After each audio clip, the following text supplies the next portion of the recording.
baitihi wa dzurriyyatihi wa kulli man ittaba'al huda. Asyhadu an la ilaha illallah wahdahu la syarikalah wa asyhadu anna Muhammadan abduhu wa rasuluhu la nabiyya wa la rasula ba'dah.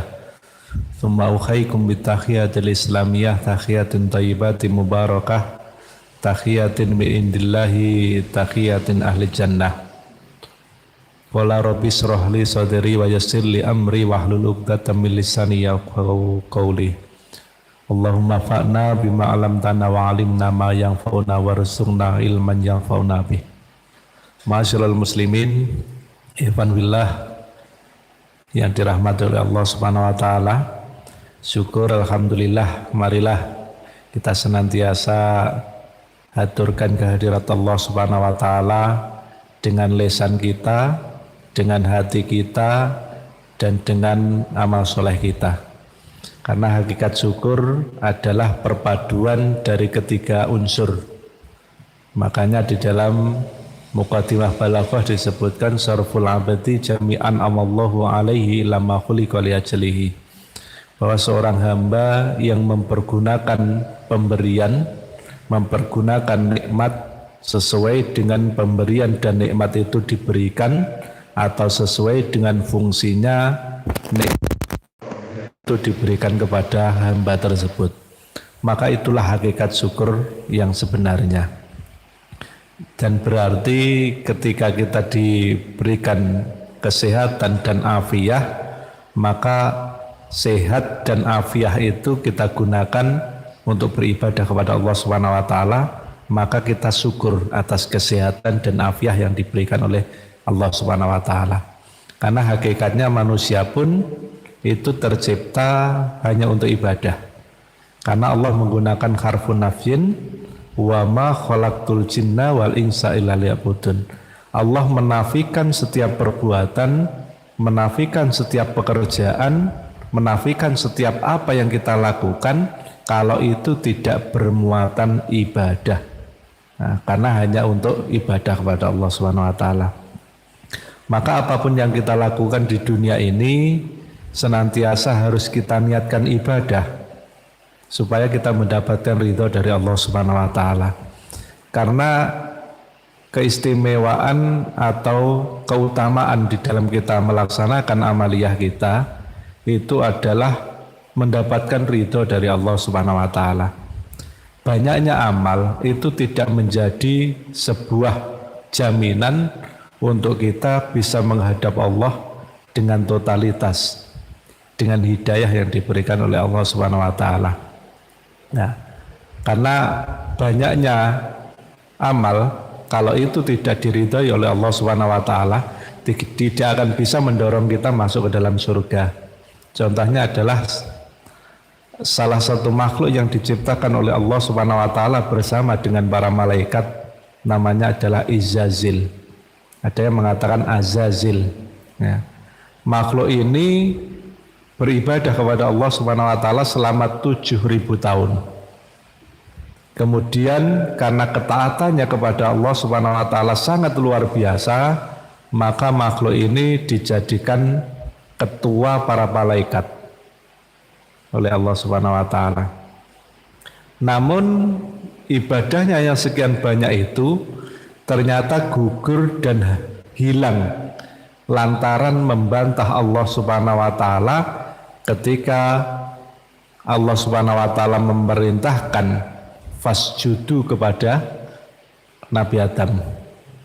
Tetapi makhluk ini mengingkari dan tidak mau bersujud kepada Nabi Adam. Makanya makhluk ini akhirnya diputus rahmatnya dari Allah Subhanahu wa taala, berubah nama menjadi iblis. Ya. Iblis itu berasal dari kata balasa atau ablasa. Kalau wasannya fa'ala maka menjadi balasa, kalau wasannya af'ala maka menjadi ablasa. Artinya terputus. Terputus dari apa? Terputus dari rahmat Allah Subhanahu wa taala. Menjadi iblis karena dipandang atau ditinjau dari ilmu balaghah. Jadi balasa atau ablasa itu dipandang dari ilmu balaghah, akhirnya menjadi iblis. Berarti iblis itu adalah sebuah sifat yang melekat. Kalau manusia itu juga terputus dari rahmatnya Allah, menjauh dari Allah Subhanahu wa taala, maka sifat dari balasa atau ablasa itu juga melekat pada manusia itu. Nah, kita bisa melihat itu, ibadah yang 7.000 tahun saja bisa hilang, bisa terhapus hanya dengan satu bantahan kepada Allah Subhanahu wa taala, kesyirikan kepada Allah Subhanahu wa taala, maka tidak ada jaminan ketika kita beribadah selama hidup kita, yang hidup kita itu oleh Rasulullah dikatakan hanya 60 sampai 70 tahun. Nah, itu kita beribadah selama itu terus menjadi jaminan bahwa kita akan masuk surga. Tidak akan bisa menjamin, tidak akan bisa menjamin. Nah, bahkan umur umat sekarang itu ditertawakan di zamannya Nabi Soleh. Nabi Soleh itu ada, di zamannya Nabi Soleh itu ada seorang ibu yang menangis sejadi-jadinya di sebuah makam. Kemudian ditanya oleh Nabi Soleh, "Wahai ibu, kenapa engkau menangis?" "Wahai Nabi Soleh, aku menangisi anakku yang mati dalam usia yang sangat muda. Dia belum bisa merasakan kebahagiaan di dunia. Dia belum bisa merasakan nikmatnya dunia, tetapi dia sudah mati." Berapa umur anak ibu ketika mati? Umurnya 300 tahun. Nah, 300 tahun masa itu masih muda. Di zaman sekarang 70 tahun saja sudah tidak bisa ngapa-ngapain kan. Nah, akhirnya diberi motivasi oleh Nabi Soleh, "Wahai ibu, nah, berbahagialah engkau karena anak ibu itu meninggal dalam usia 300 tahun. Nanti akan datang suatu masa yang umat itu hanya berusia 60 sampai 70 tahun. Nah, sang ibu kemudian bangkit, kemudian mengatakan, "Benarkah itu wahai Nabi Soleh?" "Betul wahai ibu. Kalau aku diberi umur oleh Allah Subhanahu wa taala 60 tahun, maka akan aku gunakan 1 kali sujud selama 60 tahun itu." Jangan bayang nih, 60 tahun 1 kali sujud. Pemberi kimawan 5 menit sujud pun ngeluh, ya. Terus kelemun. Ini 60 tahun sujud. Nah, ini sampai seperti itu. Berarti banyaknya amal itu tidak jadi jaminan untuk kita bisa masuk surga. Ada sahabat Rasulullah namanya Amr bin Sabit. Amr bin Sabit itu belum pernah melaksanakan sholat sama sekali. Karena ketika beliau mendapatkan hidayah, masuk Islam, turun perintah jihad di dalam perang Uhud. Beliau wafat di dalam perang Uhud, belum datang waktu sholat untuknya. Berarti dia belum pernah melakukan sholat sama sekali. Tapi Rasulullah menjamin Amr bin Sabit adalah ahlul jannah, ahli surga. Nah, jangan bayang nih, belum pernah sholat bisa masuk surga. Yang iblis tadi, Izazil tadi 7.000 tahun beribadah, tapi akhirnya hapus, hilang. Nah, maka banyaknya amal ini tidak bisa menjamin untuk kita masuk ke dalam surga. Apa yang bisa menjamin masuk ke dalam surga? Yaitu ridho dari Allah Subhanahu wa taala. Makanya di dalam surat Al-Mulk itu disampaikan, Tabarakalladzi biyadihi mulku wa huwa ala kulli syai'in qadir alladzi khalaqal mauta wal hayata liyabluwakum ayyukum ahsanu amala. Jadi amalan terbaik, ahsanu amala. Amalan yang terbaik itu yang bagaimana? Yang diridhoi oleh Allah Subhanahu wa taala. Nah, termasuk yang diridhoi oleh Allah itu apa? Yang diridhoi oleh Allah itu ketika kita beramal itu kita ikhlas. Nah, makanya hadis Ramadan itu mengatakan man shoma ramadhana imanan wa ihtisaban ghufira lahu ma taqaddama min dhanbi. Jadi imanan wa ihtisaban, karena iman dan ikhlas lillahi ta'ala, maka itu yang bisa mendatangkan ridho dari Allah Subhanahu wa taala. Hidayah yang melekat pada diri kita sampai saat ini pun juga tidak bisa dijamin bahwa hidayah itu akan melekat pada diri kita. Sekarang kita Islam, sekarang kita iman. Bukti iman dan Islam itu adalah kita hadir untuk memenuhi panggilan Allah berupa sholat berjamaah. Dan kita hadir dalam majelis ilmu di dalam rangka pula untuk mendekatkan diri kita kepada Allah Subhanahu wa taala. Nah, saat ini kita mempunyai hidayah itu. Tapi belum tentu di akhir hayat kita nanti hidayah itu masih kita pegang. Nah, karena kurang soleh apa yang namanya Bal'am bin Ba'ura yang hidup di zamannya Fir'aun, zamannya Nabi Musa. Dia itu ahli ibadah, ahli ilmu, seorang ulama besar, bahkan fatwanya ini selalu ditaati oleh umatnya. Doanya mustajab. Setiap apa yang terlontar dari lisannya itu pasti akan kejadian. Nah, tetapi karena dia tergiur oleh bujuk rayunya Fir'aun, diberi jabatan, diberi harta, akhirnya Bal'am bin Ba'ura mendoakan kejelekan atas Nabi Musa. Yang kejelekan itu akhirnya dikembalikan kepada Fir'aun, yaitu dengan tenggelam di Laut Merah itu. Ya. Kurang soleh apa Bal'am bin Ba'ura ini, tetapi mati dalam keadaan kafir. Nah, ada lagi namanya Barsisa, seorang ulama besar, santrinya 60.000. Jadi pesantrennya sangat besar, seluruh penjuru dunia akan bangga ketika menimba ilmu di situ. Tapi ternyata mati dalam keadaan kafir. Sebelumnya dia berzina, kemudian membunuh, berbohong, dan syirik kepada Allah Subhanahu wa taala. 4 dosa besar dilakukan. Karena apa? Karena bujuk rayu setan. Nah, dititipi anak gadis, ternyata anak gadis itu dizinai. Hamil, supaya tidak terbongkar kedoknya, dibunuh. Nah, setelah dibunuh, kakaknya datang, dia membuat sandiwara kebohongan.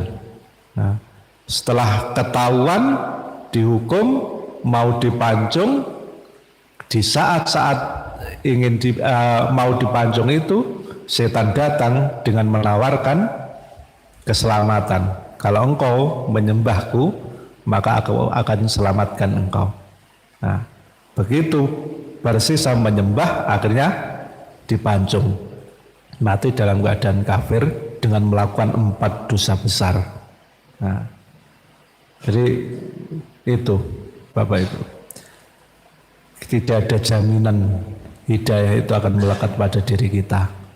Tetapi kalau Allah Subhanahu wa taala menghendaki hidayah itu turun, maka ya itu akan bisa diterima. Abu Sufyan, bagaimana Abu Sufyan itu memusuhi Nabi, memusuhi Rasulullah sampai terjadi Fathu Mekah itu, tetapi mendapatkan hidayah ketika peristiwa Fathu Mekah. Nah, hidayah ini turun pada Abu Sufyan.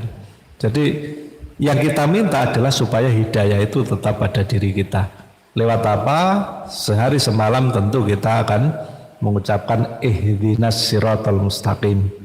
Di dalam sholat kita memohon supaya diberi petunjuk jalan yang lurus oleh Allah Subhanahu wa taala, dan jalan yang lurus itu adalah hidayah dari Allah Subhanahu wa taala. Nah, itu semoga kita mendapatkan hidayah itu sampai akhir hayat kita nanti, karena itu yang diwanti-wanti oleh Allah Subhanahu wa taala. Ya ayyuhalladzina amanu taqullaha haqqa tuqatih wa la tamutunna illa wa antum muslimun. Di akhir ayatnya, jangan sekali-kali engkau mati kecuali dalam keadaan Islam. Islam ini adalah hidayah dari Allah Subhanahu wa taala. Oke. Bapak Ibu, cuplikan dari yang saya sampaikan tadi sebenarnya juga isi dari apa yang ingin kita bicarakan pada kesempatan kali ini, ya. Yaitu kita akan membicarakan tentang penciptaan Nabi Adam. Bagaimana iblis itu juga ternyata tidak menyukai asal muasal penciptaan Nabi Adam itu. Sebelumnya saya tanya, apa kesalahan Nabi Adam? memakan buah kodi. Nah, sejak jari sayat zaman TK sampai sekarang itu selalu itu yang disampaikan. Kesalahan Nabi Adam adalah memakan buah kuldi. Padahal itu aib atau bukan? Kalau kesalahan itu aib atau bukan? Aib kan? Kalau kita membicarakan aib itu namanya ghibah kan? Nah, berarti betapa dosa besarnya para mubalik itu yang mengatakan kesalahan Nabi Adam adalah memakan buah terlarang. Kenapa kesalahan Nabi Adam selalu diungkit? Padahal itu aib, itu ghibah, ya kan? Padahal Rasulullah mengatakan al-ghibah yazilul minaz zina. Nah, hadis riwayat Tabrani. Jadi ghibah itu lebih besar dosanya daripada zina. Padahal kita tahu bahwa zina itu menurut Imam Abu Hanifah dosanya lebih besar daripada membunuh. Kita menuduh orang membunuh harus menyiapkan 2 saksi. Sementara kita menuduh orang berzina harus menyiapkan 4 saksi. Berarti berzina lebih besar dosanya daripada membunuh. Lah ini ghibah dosanya lebih besar daripada berzina. Terus kita mengatakan dengan bangganya bahwa kesalahan Nabi Adam adalah memakan buah larangan. Berarti dia tidak mentaati Allah Subhanahu wa taala. Nah, ini memang zaman dulu seperti itu. Kemudian saya memang mencari literasi, apa benar? Nah, ternyata Nabi Adam itu memakan buah larangan itu sebuah kesalahan. Nah, baru saya menemukan itu di tafsir Tobari, Pak. Nanti kalau punya kelebihan harta silakan beli tafsir Tobari. Tafsir Tobari itu kebanyakan yang meluruskan hal-hal yang menyimpang, pemahaman yang menyimpang pada sebelum-sebelumnya. Ya. Nah, ini di ayatnya tentu Al-Baqarah ayat 30 itu mulainya kisah Nabi Adam sampai ayat ke-39. Ya. Di ayat 30-nya coba saya baca. A'udzu billahi minasyaitonir rajim. Bismillahirrahmanirrahim. Wa id qala rabbuka lil malaikati inni ja'ilun fil ardi khalifah. قالوا أتجعل فيها من يفسد فيها ويسفك الدماء ونحن نسبح بحمدك ونقدس لك قال إني أعلم ما لا تعلمون. Kalau Ustadz Gufran ini ditajwidkan ya. Ditajwidkan ini malaikah itu kan gandeng, itu berarti mad wajib mutasil itu 6 harokat karena wajib maka harus. Nah, mad wajib mutasil ini itu menjadi 3 harokat karena ada sidah ya. Jadi ada bacaan harokat itu yang 1 harokat, 2 harokat, 3 harokat, 4 harokat, 5 harokat dan 6 harokat ya. 1 harokat adalah yang biasa, 2 harokat adalah mad tabi'i dan mad badal, kemudian 3 harokat itu adalah siddah ya. Kalau ada siddah berarti ada 3 rakaat kita membacanya. Kemudian yang 4 rakaat itu bisa mad arid lisukun atau mad jaiz mungfasil, itu 4 harokat. Yang 5 harokat itu bisa mad wajib mutasil atau mad wajib mutasil itu bisa ke 6 harokat. Nah, yang 6 harokat lagi adalah seperti waladhdallin mad lazim musaqqal qilmi ya, itu 6 harokat. Nah, kemudian kalau wakofnya di sini khalifah itu ada wakof tok. Wakof tok itu namanya wakof mutlak, harus berhenti ya, tidak boleh diteruskan. Nah, kemudian wayasfiqud dima, ada wakaf jaiz. Wakaf jaiz itu lebih baik berhenti. Kalau nafas kuat diteruskan tidak apa-apa. Nah, kemudian ada tok lagi dan seterusnya ya. Ta'lamun ini adalah mat arid li sukun. Jadi di sini Bapak Ibu, Allah Subhanahu wa taala ini mengutarakan maksudnya kepada malaikat ya. Jadi sesungguhnya aku ingin menjadikan khalifah di muka bumi ini. Nah, kemudian para malaikat ini bertanya seakan-akan agak tidak percaya apa yang disampaikan. Mengapa engkau hendak menjadikan khalifah di bumi ini, yaitu orang yang membuat kerusakan dan menumpahkan darah. Nah, di dalam tafsir Tabari, karena kalau kita melihat yang namanya malaikat itu kan mempunyai sifat taat, tidak mungkin akan membantah, tidak mungkin akan bertanya sesuatu yang menyimpang dari perintah Allah. Nah, di sini kok malaikat bertanya, menyanggah Allah Subhanahu wa taala. Maka di tafsir Tabari disebutkan bahwa malaikat ini adalah malaikat papan bawah. Artinya di dalam hadis itu kan disebutkan bahwa malaikat Jibril itu sehari semalam itu masuk ke dalam telaga Kautsar itu 3 kali. Ketika keluar dari telaga Kautsar, maka setiap sayapnya malaikat Jibril itu akan dirupakan malaikat, diciptakan malaikat yang serupa dengan malaikat Jibril. Nah, maka malaikat-malaikat yang menyerupai itu yang disebut malaikat papan bawah. Ya. Yang papan atas ya tentu malaikat Jibrilnya. Nah, maka yang bertanya ini kalau tafsir Tabari mengatakan ini adalah bukan malaikat papan atas. Jadi malaikat papan bawah yang masih bersinggungan dengan setan, ya, masih bersinggungan dengan jin. Nah, maka ditanyakan seperti itu. Nah, kemudian di dalam penciptaan Nabi Adam itu sendiri, Nabi Adam itu diciptakan oleh Allah Subhanahu wa taala itu melibatkan 3 malaikat. Ya. Karena ya ayyuhan nas ittaqu rabbakumul ladzi khalaqakum min nafsin wahidah. Khalaqa itu akan berbeda dengan ja'ala ya. Khalaqa itu atas kehendak Allah ya. Atas kehendak Allah. Kalau ja'ala ini melalui proses yang sangat panjang sekali. Nah, Nabi Adam ini tercipta melibatkan 3 malaikat, yaitu malaikat Jibril, Mikail, dan Israel.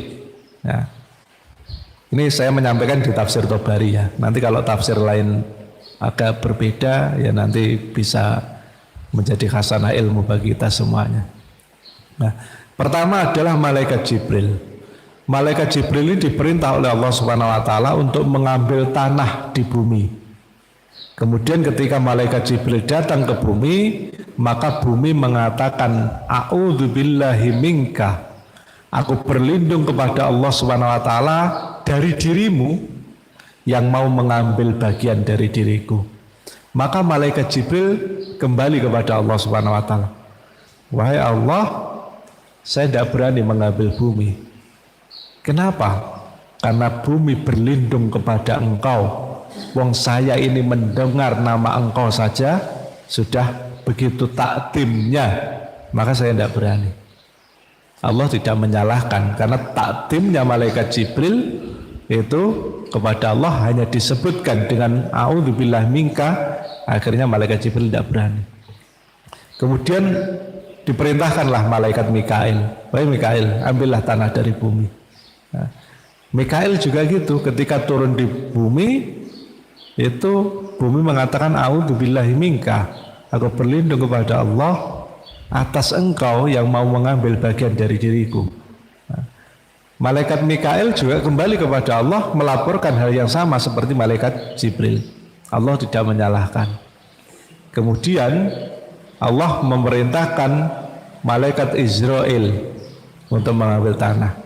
Ketika Israel datang, ketika bumi mengatakan a'udzubillahi minka, aku berlindung kepada Allah atas dirimu yang mau mengambil dari diriku, maka Israel mengatakan aku lebih berlindung kepada Allah kalau diperintahkan tidak berhasil. Nah, akhirnya yang berhasil mengambil tanah itu adalah Israel. Maka urusannya akhirnya karena yang mengambil tanah itu Israel untuk dijadikan manusia, maka yang berhak untuk mencabutnya nanti adalah Israel. Nah, makanya urusan kita dengan Israel itu akan sampai ke akhir hayat nanti. Nah, dengan malaikat Jibril selesai sampai urusan Rasulullah selesai. Ya. Kalau dengan Israel maka sampai kita wafat nanti. Dan malaikat Israel itu malaikat yang tidak mengenal apa istilahnya tolak menolak, tawar menawar. Ya. Harus dicabut nyawanya terus ditawar. Nah, sing kusik lah. Aku sing mangan ning mosok kok cabut. Nah, tidak ada tawar menawar Israel itu. Nah, makanya urusannya akan selalu dengan Israel manusia itu, karena yang berhasil mengambil tanah itu adalah Israel. Nah, Israel ini juga malaikat yang tidak kenal dengan kan ada hadis yang mengatakan kalau di rumah itu ada berhala dan anjing, maka tidak ada malaikat yang akan masuk ke dalam rumah itu. Tapi itu tidak berlaku bagi Israel. Meskipun ada anjing, ada berhala, ketika waktunya mati, Israel maka melebu. Israel tetap masuk. Nah, maka Israel ini yang akan senantiasa menghantui diri kita. Nah, ketika Israel ini sudah berhasil, maka dibuatlah Nabi Adam alaihissalam. Ya. Jadi melibatkan 3 malaikat ketika ingin menciptakan Nabi Adam. Nah, kemudian setelah itu tercipta, kan semua para malaikat dan makhluk Allah yang lain itu disuruh bersujud kepada Nabi Adam. Hanya satu yang tidak mau bersujud, yang namanya Izazil tadi. Akhirnya Izazil dilaknat menjadi iblis. Nah, yang iblis ini itu sebenarnya kalau kita membaca apa yang disampaikan iblis di dalam surat Al-A'raf ayat 12 itu, iblis kan mengatakan apa yang menghalangimu, ketika ditanya apa yang menghalangimu bersujud, nah, maka iblis menjawab, saya itu lebih baik darinya. Ya. Jadi khalaqtani min nar wa khalaqtahu min tin. Aku tercipta dari api, sedang dia tercipta dari tin, tanah. Tin itu, tanah itu kan macam-macam namanya. Ada turab, ada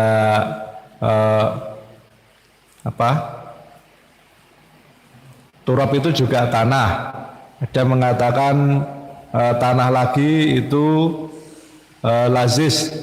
Nah, kalau tin itu tanah yang kotor berongga. Nah, kotor dan berongga. Kenapa kok iblis bisa menyebutkan itu?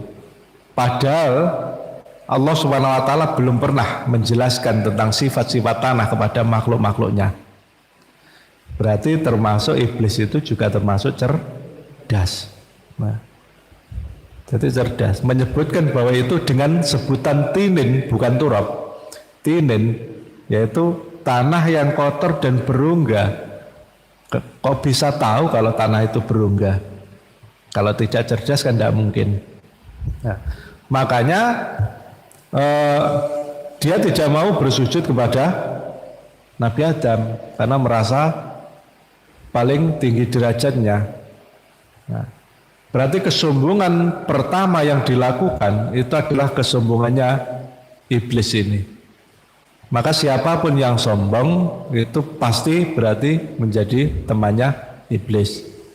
Nah, Makanya di dalam hadis qudsi disebutkan kalau syahwat itu kalau syahwat itu, nafsu itu dipelopori oleh syahwat, maka Allah akan memaafkan. Tapi kalau nafsu itu dipelopori oleh kibria, kesombongan, maka Allah tidak akan memaafkan. Karena yang pantas sombong itu Allah Subhanahu wa taala. Maka tidak pantas manusia itu untuk bersombong. Itu termasuk dalam syirik. Syirik itu saroka itu sejajar. Nah, sejajar saja tidak boleh, apalagi melebihkan sesuatu lebih utama, lebih tinggi daripada Allah Subhanahu wa taala. Nah, berawal dari sinilah nanti Nabi Adam itu kemudian diberikan pengetahuan oleh Allah Subhanahu wa taala. Ya. Kenapa malaikat itu disuruh sujud kepada Nabi Adam, padahal malaikat ini sudah ribuan tahun dia beribadah kepada Allah. Nabi Adam baru saja tercipta dan belum memiliki ibadah kepada Allah Subhanahu wa taala. Ternyata derajat dari manusia itu ditentukan dari ilmunya. Dari ilmunya. Karena Allah Subhanahu wa taala memberikan pelajaran kepada Nabi Adam tentang semua nama, ya. Wa 'allama Adama asma'a kullaha. Asma'a ini sudah jamak, ya. Jadi ismun itu mufradnya, jamaknya asma'a, nama-nama, ditambah dengan kullaha, semuanya. Berarti kemungkinan ini adalah klub ini, ya kemungkinan zamannya Nabi Adam ini sudah tahu. Karena semuanya mutlak, seluruh yang ada di dunia. Nah, ini namanya mikrofon, ini kemungkinan Nabi Adam juga sudah tahu. Ya. Karena Nabi Adam sudah dikasih pelajaran oleh Allah Subhanahu wa taala. Karena ilmu itu akhirnya makhluk Allah yang lain itu diperintahkan untuk sujud kepada Nabi Adam. Ternyata bukan karena ibadahnya, tapi karena ilmu itu. Nah, kemudian Nabi Adam di ayat berikutnya Nabi Adam diperintahkan untuk tinggal di surga. Ketika tinggal di surga inilah baru kejadian itu terjadi. Nah, yaitu ada satu pohon yang dilarang oleh Allah Subhanahu wa taala, yaitu hadhihi sajarah, pohon ini. Jadi Allah menyebutkan pohon ini bukan khuldi. Ya, khuldi itu adalah sebutannya iblis. Khuldi itu kan artinya kekal. Ya, khuldun itu kekal. Berarti pohon kekekalan. Nah, ini kenapa kalau Nabi Adam bisa memakan itu? Padahal kita tahu Nabi Adam itu adalah seorang nabi. Nabi itu tidak akan pernah mengingkari Allah Subhanahu wa taala. Ya. Apalagi Rasul. Jadi kalau Nabi pertama itu Nabi Adam, ya. Kalau Rasul pertama itu sejak Nabi Nuh. Nah, Nabi Nuh itu baru menjadi Rasul pertama karena membawa risalahnya mulai Nabi Nuh. Nah, Nabi Adam itu seorang Nabi dan salah satu dari dua Nabi yang bisa melihat Allah Subhanahu wa taala. Pertama Nabi Adam itu, yang kedua Nabi Musa yang pernah melihat Allah Subhanahu wa taala. Nah, yang yakin saja kalau dia sebagai nabi itu tidak akan pernah mengingkari Allah, apalagi pernah melihat Allah. Ini sangat mustahil untuk mengingkari Allah Subhanahu wa taala. Nah, ternyata bujuknya iblis kepada Nabi Adam itu sama seperti kisahnya Allah Subhanahu wa taala memerintahkan malaikat Jibril dan Mikail. Nah, kenapa? Karena bumi menyebut nama Allah sehingga malaikat Jibril dan Mikail tidak berani untuk mengambil. Dan di sini iblis itu sumpah demi Allah kalau pohon ini itu sudah boleh dimakan. Pohon ini dinamakan khuldi supaya engkau kekal berada di dalamnya. Jadi atas sumpahnya iblis ini maka Nabi Adam itu akhirnya percaya. Karena menyebut nama Allah tidak akan mungkin dia berbohong. Nah, Karena saking takdimnya Allah kepada Allah Subhanahu wa taala. Nah, jadi karena takdimnya kepada Allah Subhanahu wa taala sama seperti halnya kita. Kita misalkan lagi main ketika kecil itu. Nah, kemudian ada teman kita mengatakan, "Wahai fulan, dipanggil bapakmu." Kita tidak perlu cross check kan. Benar enggak itu? Langsung kalau dipanggil bapakmu penting, apalagi tambah sumpah. Nah, akhirnya langsung kita pulang. Saking takdimnya kita kepada bapak. Nah, ini juga gitu Nabi Adam. Saking takdimnya kepada Allah, ketika nama Allah dijadikan sumpahnya iblis, maka Nabi Adam langsung percaya. Nah, kemudian memetik buah itu, mencicipi buah itu. Jadi kalau di dalam ayatnya itu daho itu artinya mencicipi, bukan makan kan. Nah, makan itu kan akala. Kalau daho itu mencicipi, jadi aklu itu mencicipi. Ya. Nah, ketika mencicipi itu baru datanglah murka, bukan murka sih sebenarnya, yaitu sanksi dari Allah Subhanahu wa taala. Nah, tetapi Allah Subhanahu wa taala juga bingung, dia memberi sanksi kepada orang yang paling dikasihi. Nah, akhirnya diberi sanksi dengan diberi bekal doa. Rabbana dolamna anfusana wa ilam takfir lana wa tarhamna lanakunanna minal khosirin.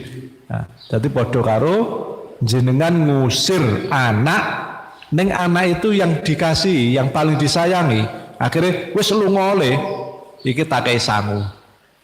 Lah diusir dari sangu. Nah, sama seperti itu Nabi Adam diusir dari surga tapi dikai bekal ndonga iki engko tak ampuni. Nah, supaya apa? Supaya menunjukkan keadilannya Allah Subhanahu wa taala, bahwa Allah itu adalah yang maha adlu, yang maha adil, ya. Karena apa? Karena Nabi Adam memang tercipta bukan di surga.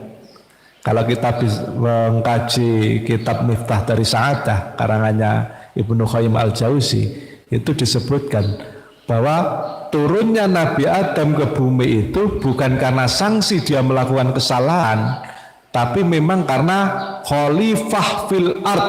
Itu kan di ayat 30 Al-Baqarah itu. Jadi khalifah fil ard itu berarti khalifah di bumi, bukan di surga. Karena Allah Subhanahu wa taala sudah menyiapkan bahwa akan menciptakan manusia yang dijadikan khalifah di bumi. Nah, kenapa kok dihidupkan di surga? Di Miftah dari Sa'adah itu disebutkan supaya manusia itu ingin kembali ke sana.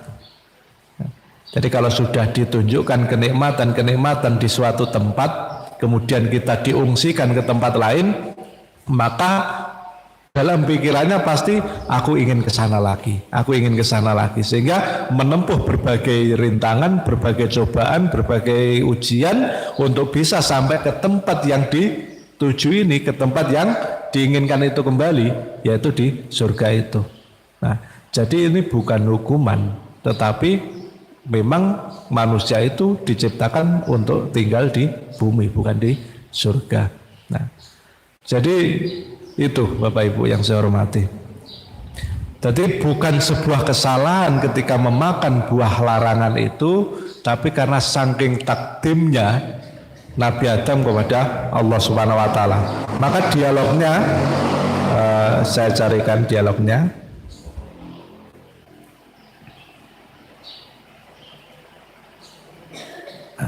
Jadi ketika ditanya oleh Allah Subhanahu wa taala Nabi Adam itu, karena Allah Subhanahu wa taala ini kan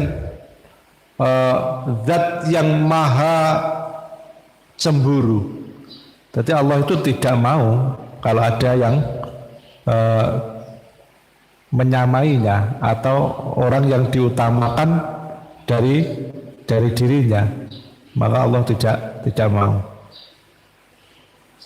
Nah, ini ketika ditanya kenapa engkau memakan buah itu padahal sudah dilarang, maka Nabi Adam menjawab, aku tidak habis pikir wahai Allah, makhlukmu yang senantiasa bersama dengan engkau dan bersumpah atas nama engkau tetapi mengingkari, aku tidak habis pikir. Jadi mengatakan iblis itu karena dia makhluk yang senantiasa bertemu dengan Allah Subhanahu wa taala, berada di sekitarnya Allah Subhanahu wa taala. Terus bersumpah atas nama Allah kok mengingkari, ini kok saya tidak habis pikir. Maka ketika iblis itu bersumpah atas namamu tentang buah ini, maka saya tidak perlu cross check lagi, tidak perlu tabayun lagi. Saya percaya. Makanya saya memakan buah itu. Nah, jadi karena saking hormatnya, saking takdimnya kepada Allah Subhanahu wa taala, maka Nabi Adam akhirnya memakan buah yang dilarang oleh Allah Subhanahu wa taala. Dan ternyata Allah juga tidak menyalahkan itu. Buktinya ketika turun di bumi diberikan doa supaya diampuni, yaitu Rabbana dzalamna anfusana wa illam taghfir lana wa tarhamna lanakunanna minal khasirin. Jadi Allah itu memang sangat pencemburu, Bapak Ibu. Jadi tidak mau disamai baik derajatnya maupun sifatnya oleh makhluk yang lain. Nah, seperti halnya ketika peristiwa perang Khandaq di zamannya Rasulullah SAW. Pelopor perang Khandaq itu adalah Salman Al-Farisi, ya, yaitu karena umat Islam pada saat itu hanya 3.000, hanya 1.000, sementara musuh itu 10.000. Nah, bayangkan di dalam perang Badar saja 300 melawan 1.000, satu orang melawan 3 orang. Nah ini 1.000 melawan 10.000, satu orang melawan 10, tidak akan mungkin menang. Nah, maka Salman Al-Farisi mengajukan usul, kalau musuh tidak berimbang di suku kami itu akan membuat parit yang mengitari tempat kediaman. Parit itu dijadikan benteng, yaitu yang parit itu luasnya kuda terbaik tidak akan bisa loncat, dan dalamnya kuda terbaik ketika jatuh tidak akan bisa naik lagi. Maka dibangunlah parit, ya, yang mengitari tempat persinggahannya para kaum muslimin itu. Nah, ketika digali parit, nah di saat-saat genting itu ada batu yang menghalangi. Nah, kemudian batu itu tidak bisa dipecahkan oleh para sahabat, akhirnya lapor kepada Rasulullah, baru Rasulullah yang menghancurkan batu itu. Hantaman pertama keluar cahaya itu menuju ke negeri Romawi. Nah, maka Rasulullah mengatakan suatu saat nanti Islam akan menaklukkan Romawi. Dihantam lagi, kemudian ada cahaya lagi sampai ke negeri Persia. Nah, suatu saat nanti Islam akan menaklukkan negeri Persia. Dua negeri itu adalah negara adikuasa pada zaman itu. Negara adikuasa, negara yang tidak bisa terkalahkan. Nah, para sahabat akhirnya sempat berpikir, Rasulullah ini apa sudah tidak waras? Nah, wong kita itu terkepung, sebentar lagi kita itu mati. Kok masih memikirkan mau menaklukkan Romawi dan Persia, yaitu dua negara yang adikuasa.